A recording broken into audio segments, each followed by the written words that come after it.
تاکہ آپ ایک دوسرے کو پہچان سکو، نہ آپ ایک دوسرے سے نفرت کرے. اور آپ میں سے سب سے اچھا انسان وہ ہے جو تقوی رکھتا ہے. اللہ تعالیٰ کے نزدیک ایک انسان دوسرے انسان سے اونچا نہیں ہوتا ہے جات پات کی بنیاد پہ، مال کی بنیاد پہ، عمر کی بنیاد پر، جنس کی بنیاد پر، چاہے وہ امیر ہو یا غریب ہو، راجا یا فقیر، سفید یا کالا، پیلا یا گھیوا. اللہ تعالیٰ کے نزدیک ایک انسان دوسرے انسان سے اونچا ہو سکتا ہے صرف تقوی کی بنیاد پہ، صرف نیکی کی بنیاد پہ. اور ہندو دھرم کی کتابوں میں بھی کئی طرح کے تیرتھ ہے، پلگرمیج ہے، تیرتھ یاترا ہے. ایک ذکر ہے رگ وید میں، کتاب نمبر 3، پاٹ نمبر 29 میں، منترا نمبر 4 میں، جس میں لکھا ہے کہ الیس پد پہ جاؤ جو نبھا پرتھوی میں ہے. الیس پد کی معنی سنسکرت میں ہے الے مطلب خدا، سپد مطلب جگہ، خدا کی جگہ. اور جب ڈکشنری میں دیکھیں گے لکھا ہے الیس پد مطلب ایک تیرتھ یاترا کی جگہ، خدا کی جگہ. اور لکھا ہے یہ جگہ، یہ الیس پد ہے نبھا پرتھوی میں. نبھا پرتھوی کی معنی سینٹر آف دی ارتھ، زمین کے بیچ، اس پرتھوی کے بیچ. اور ہم جانتے ہیں مکہ پرتھوی کے بیچ میں، مکہ از ان دا سینٹر آف دی ورلڈ. اور یہ الیس پد جو خدا کی جگہ کا ذکر ہے، ہمیں پتہ لگتا ہے یہ مکہ کے بارے میں کہہ رہے ہیں. اور جب آگے پڑھتے ہیں رگ وید کتاب نمبر 3 میں، پاٹ نمبر 29، منترا نمبر 11 میں، ہمیں یقین ہوتا ہے کہ یہ مکہ ہے. کیوں؟ اس میں ذکر آتا ہے نرشنسا کا، جو میں تقریر میں کہا نرشنسا، وہ آدمی جو پرشنسا کے لائق ہے، تعریف کے لائق ہے، جس کے معنی محمد صلی اللہ علیہ وسلم. تو جب الیس پد آیا، نبھا پرتھوی آئے، محمد صلی اللہ علیہ وسلم آئے، تو کوئی شک نہیں باقی رہتا ہے کہ یہ جگہ جس کا ذکر ہے وید میں وہ ہے مکہ کے بارے میں.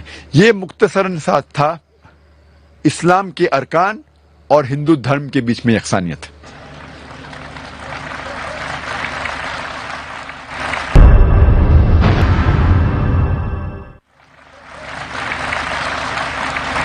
بھائی پرشوتم کا سوال ہے، ہمارے ہندو دھرم کے پنڈت آچاریہ یہ جانتے ہیں کہ وید اور ہندو دھارمک کتابوں میں مورتی پوجا منع ہے، لیکن ہم شروع میں اتنے مضبوط نہیں رہتے، اس لیے ہمارے ذہن کو کانسنٹریٹ کرنے کے لیے مورتی کی ضرورت پڑتی ہے.